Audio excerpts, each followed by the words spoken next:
Muy buenas tardes, señor presidente encargado, señores asambleístas, público que nos sigue a través de las redes sociales, prensa, personal administrativo. Muchísimas gracias por la oportunidad de presentar algunas ideas respecto del texto del informe de mayoría que está siendo debatido en este momento.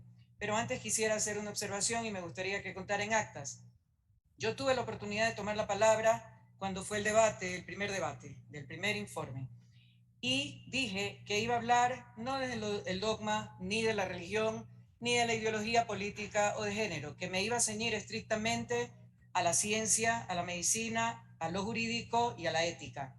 Y luego envié por escrito, como corresponde, dentro de los plazos que señala la ley, un escrito ya más ampliado, sustentado en el estudio de la Universidad de Oxford, elaborado por el doctor Miller, que se pronunciaba puntualmente sobre el tema de la temporalidad. Y ahí manifesté también una inquietud que hoy algunos asambleístas que han participado ya la han tomado y manifestado también. Resulta que quise conocer el destino de mi informe, de mis alegatos, y me dijeron sí lo recibimos, pero no va a ser incluido. ¿Y cómo así? Porque se va en contra de la ley. Hasta aquí tengo una sola referencia de que vaya mi escrito en contra de la ley y hoy me voy a pronunciar respecto de algunos temas ahí incluidos. Aquí en las diferentes ponencias he escuchado y reiteradamente también en otras comparecencias que el Ecuador es un estado laico y así lo señala la Constitución. Efectivamente, el Ecuador es un estado laico, pero ¿qué quiere decir esto? Que no tiene una identidad religiosa puntual como estado, que sí lo tiene, por ejemplo, el Vaticano, que es un estado católico. ¿Y qué quiere decir adicionalmente? Que sus conciudadanos tienen la libertad de profesar la religión que a bien tengan. Pero la Constitución también señala que está prohibido todo tipo de discriminación por origen, estatus socioeconómico, raza, etcétera. Pero aquí, con esa ley, estamos justamente ejerciendo un acto totalmente discriminatorio al decidir la muerte del no nacido por el simple hecho de su origen, producto de una violación. Así de inconsecuentes son estas disposiciones de la Corte Constitucional, porque estamos condenando a muerte a un ser inocente con la anuencia de la Corte Constitucional. A quienes no coincidimos con los preceptos que ha presentado la mayoría de la Asamblea, de la Comisión de Justicia, nos han dicho antiderechos. Y así con esos términos está la redacción de ese informe. Antiderechos. Por pensar de manera diferente. No, señores, el aborto no es un derecho, ni aquí en el país, De esta ni en manera ningún lugar del inicia mundo. este Sin segundo debate embargo, por parte existen de la ya Asamblea Nacional del campañas Ecuador con en esta vallas continuación del pleno publicitarias número que dicen 758. el aborto es un Se derecho, dijo que la depende de Corte ti. Constitucional El aborto es legal, depende de ti, es tu decisión. Asimismo, en los vidrios posteriores de algunos buses de cooperativas de transporte público. Por ahí va la campaña, porque la intención es abrir la práctica del aborto a cualquier caso y no solo a violación, como estamos hablando en este momento. Defender derechos es trabajar como ciudadanía, exigir al Estado generar las condiciones de vida dignas, acortar brechas de inequidad, garantizar el acceso a educación, a salud, a oportunidades de desarrollo, a la seguridad ciudadana, a la seguridad jurídica, al acompañamiento del Estado en cuanto a sus requerimientos y mucho más, a la educación sexual real, objetiva, sin sesgo alguno, en búsqueda de prevenir que ocurran estos casos o ayudar a las posibles víctimas para que identifiquen los signos que pudieran llevar a una situación de violación. Solo de esta manera lograremos generar las condiciones que le permitan tener un verdadero plan de vida mientras haya inequidad, mientras haya falta de acceso a servicios básicos y a otros servicios elementales como los que he mencionado. Nunca las chicas, las jóvenes, las niñas, las mujeres de hogares urbanos marginales, rurales, de la profundidad, en sierra, costa, Amazonía, podrán realmente hablar o pensar siquiera en la legisladora Amada Ortiz. Nos dicen, han iniciado una campaña, que el informe de minoría es inconstitucional y se inventan cada cosa. No, señores, inconstitucional es la resolución de la Corte, que tiene como obligación justamente respetar y hacer respetar todo lo que está en esa Constitución. Y si acaso no le gusta algo, entonces hay los mecanismos legales para consultar a la ciudadanía y cambiarla, pero no a solo gusto y disposición.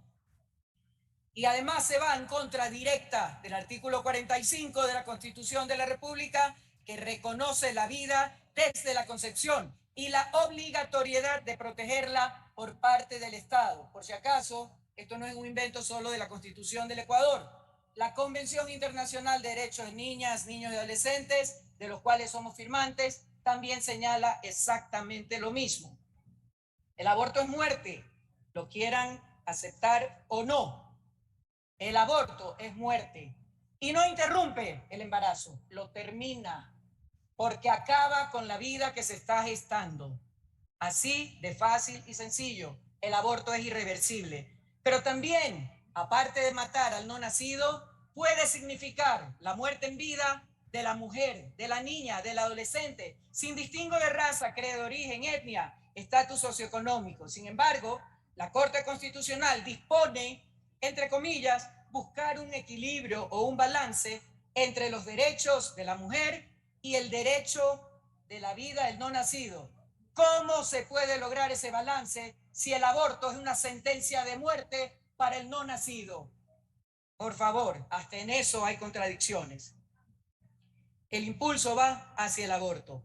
Hablemos del consentimiento informado. ¿Qué pasa?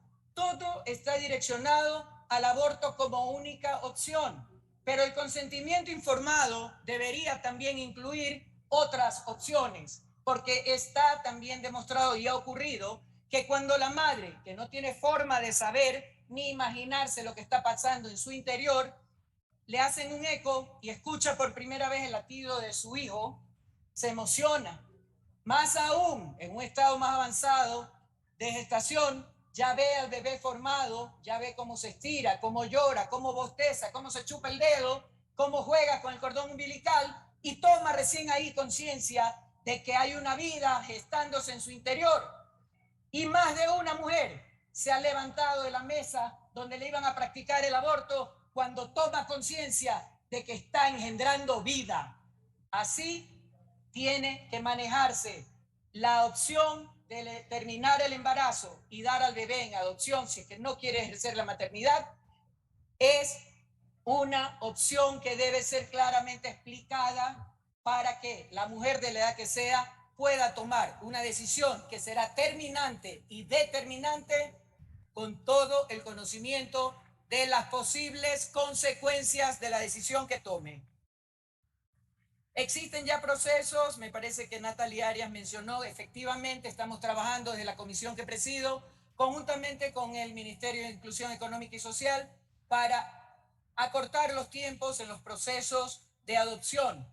Es una alternativa que al momento de nacer el bebé, la madre puede pronunciar su voluntad de renunciar a ese bebé. Se acortan los tiempos y ese bebé hace ejercicio pleno del primer derecho que tenemos todos, incluido en la Constitución, el derecho a la vida.